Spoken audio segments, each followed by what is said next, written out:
कहानी शुरू होती है मसूद राणा नाम के आदमी को दिखाते हुए जो बीसीआई के लिए काम करता है। बीसीआई गवर्नमेंट की एक सीक्रेट एजेंसी होती है। मसूद राणा यानी MR9 अपने प्लान को अंजाम देने के लिए यहाँ से निकल जाता है। दूसरी साइड हम रिक्की नाम के आदमी को देखते हैं जो कि एक टेररिस्ट है। रिक्की का आदमी उससे आकर बताता है कि बॉम्ब तैयार है। MR9 भी यहाँ आ जाता है और रिक्की के आदमियों को मारना स्टार्ट कर देता है। MR9 ऊपर आ जाता है तो देखता है कि एक आदमी को यहाँ बांध रखा है और रिक्की के आदमियों ने उसकी हालत काफी खराब कर रखी है।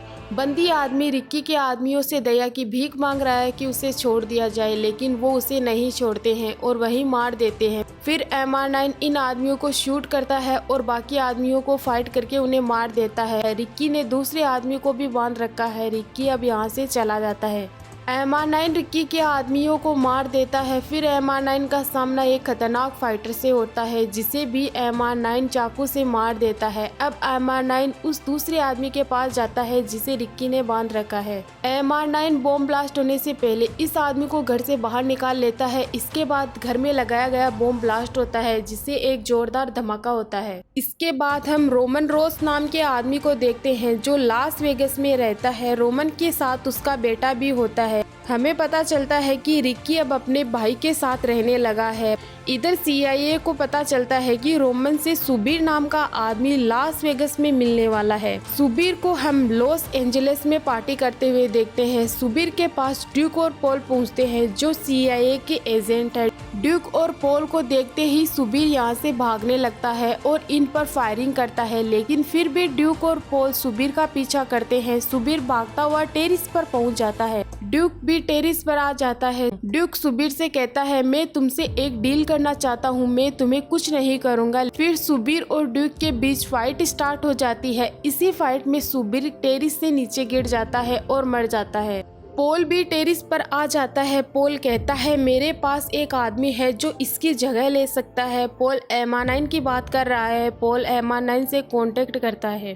पॉल MR9 से BCI के हेडक्वार्टर में मिलता है। पॉल MR9 से कहता है मैंने काफ़ी सुना है तुम्हारे बारे में, तुम अच्छा काम करते हो। फिर प्रेजेंटेशन स्टार्ट हो जाती है जिसमें वो घर दिखाया जाता है जहां MR9 मूवी के स्टार्टिंग में गया था। उस घर में कई तरह के हथियार बनाने के सामान थे, इसलिए उस घर को उन लोगों ने बॉम्ब से उड़ा दिया कि किसी को भी कुछ पता ना चल सके। इन सब के पीछे RNR रोबोटिक कंपनी है जो रोमन रोस और उसके भाई रिक्की की है। रिक्की ने अपनी कंपनी से कई रोबोटिक ह्यूमन ऑर्गन लोगों को दिए हैं, इसलिए दुनिया रिक्की और रोमन को अच्छा इंसान मानती है। लेकिन इस काम के पीछे ये काले कारनामे करते हैं, इनका किसी को भी पता नहीं है। अब MR9 को सुबीर की जगह लेने के लिए कहा जाता है और बताया जाता है कि तुम्हें RNR कंपनी की इंफॉर्मेशन निकालनी है, इसमें सुलोता देवी भी तुम्हारा साथ देगी।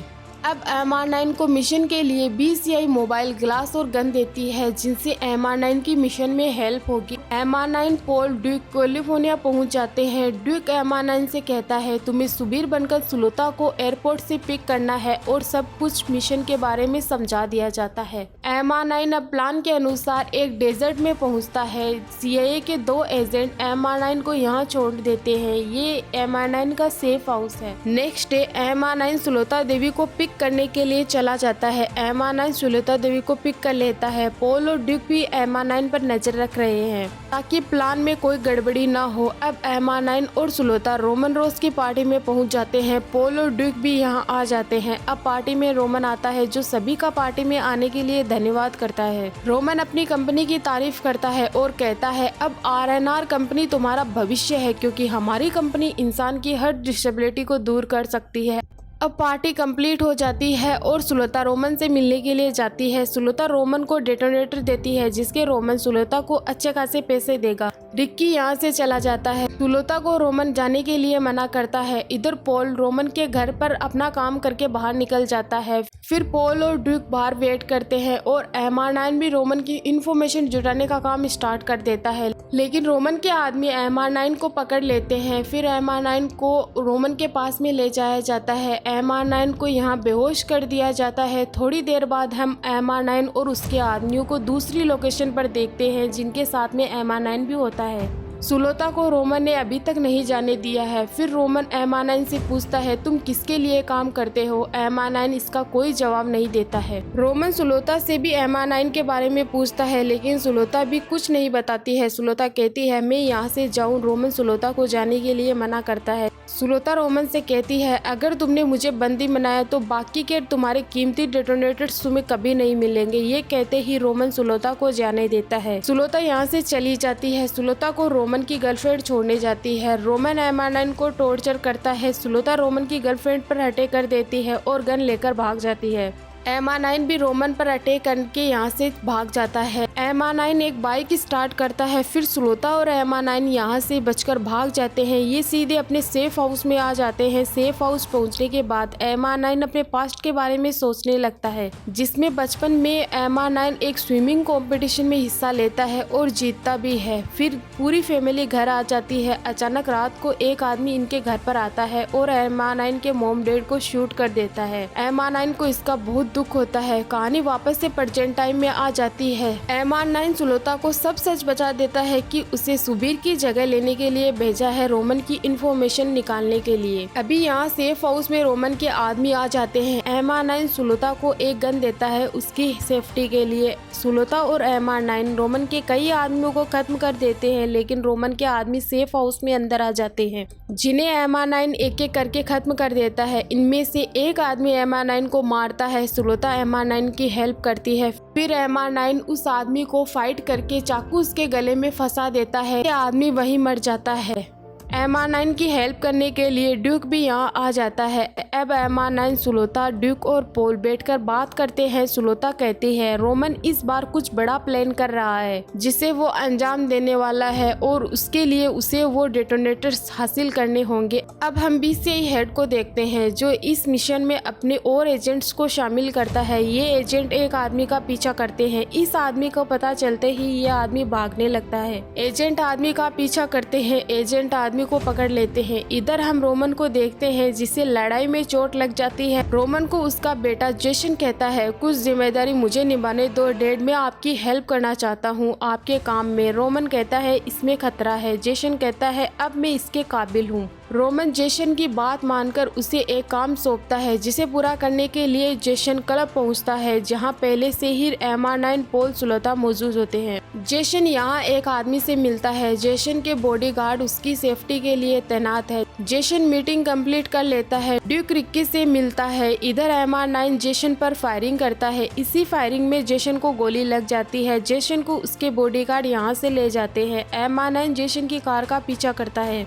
पोल को भी गोली लग जाती है। पोल की हेल्प करने के लिए यहाँ ड्यूक आ जाता है जो एक आदमी से फाइट करता है और पोल को बचा लेता है। पोल हेल्प के लिए कॉल करता है। एमा9 जेसन की कार का पीछा करता है लेकिन ट्रेन के बीच में आने की वजह से एमा9 जेसन का पीछा नहीं कर पाता है। जेसन गोली लगने की वजह से मर जाता है। बॉडीगार्ड जेसन को रोमन के पास ले जाता है। रोमन अपने बेटे की मौत से बहुत दुखी होता है। बॉडीगार्ड रोमन से सॉरी कहता है कि वो जेसन को नहीं बचा सका। रोमन कहता है इसमें तुम्हारी कोई गलती नहीं है और सब कुछ अब मेरे हिसाब से होगा, लेकिन तुम प्लान पर डटे रहना। इधर एमा9 BCI के पास इंफॉर्मेशन पहुंचाता है कि राजू राय के इन्वेस्टिगेशन के बाद हमारे सामने एक और नाम आया है, कबीर चौधरी का, जिसने बताया है कि रोमन का अगला टारगेट दुनिया के सभी वाटर टैंक होंगे। एमा9 को BCI अब दूसरी जगह भेज देती है जहां एमा9 अब्दुल करीम नाम के आदमी से मिलता है।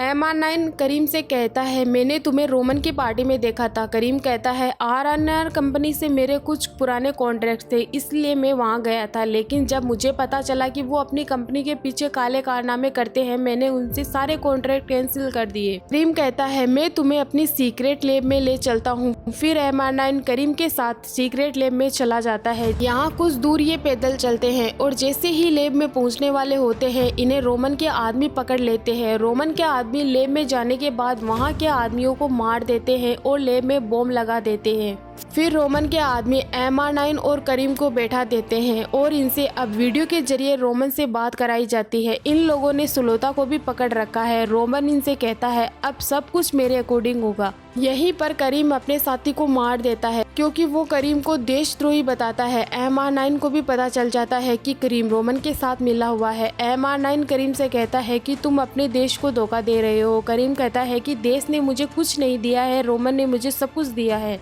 इसलिए अब मैं रोमन के लिए काम करता हूँ। MR9 कहता है इस लोकेशन के बारे में BCI और CI को पता है। इसी वक्त हम देखते हैं कि पॉल इस लोकेशन को देख रहा है और यहाँ पर BCI की टीम आ जाती है।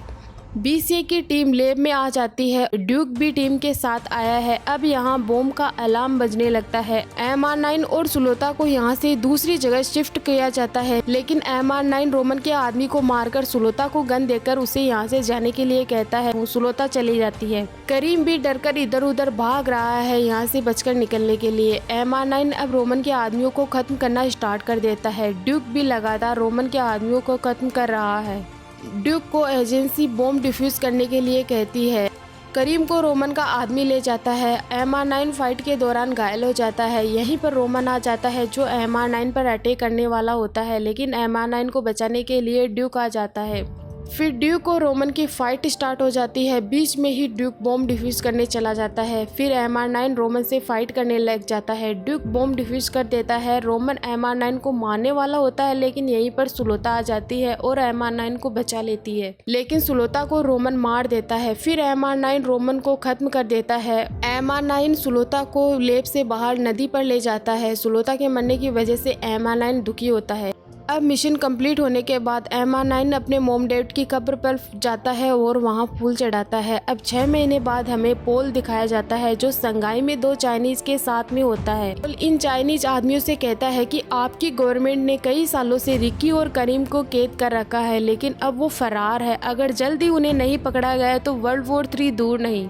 पॉल कहता है हमारी एजेंसी ने पता लगाया है कि रिकी और करीम हिमालय पर छुपे हुए हैं, हमें वहां पर निगरानी चाहिए। पॉल की बात मानकर यहाँ मौजूद औरत अपनी टीम के 2 मेंबर को भेजती है उनकी निगरानी के लिए, लेकिन दूसरी साइड MR9 को भी मिशन पर वापस बुला लिया जाता है। पॉल MR9 से मुलाकात करता है। पॉल करीम और रिकी को देख रहा है। ये इन्फॉर्मेशन पॉल MR9 को दे देता है। MR9 उन 2 चीनी एजेंट के साथ प्लेन से इनकी लोकेशन पर जंप लगाता है और इसी के साथ में मूवी की एंडिंग यही होती है।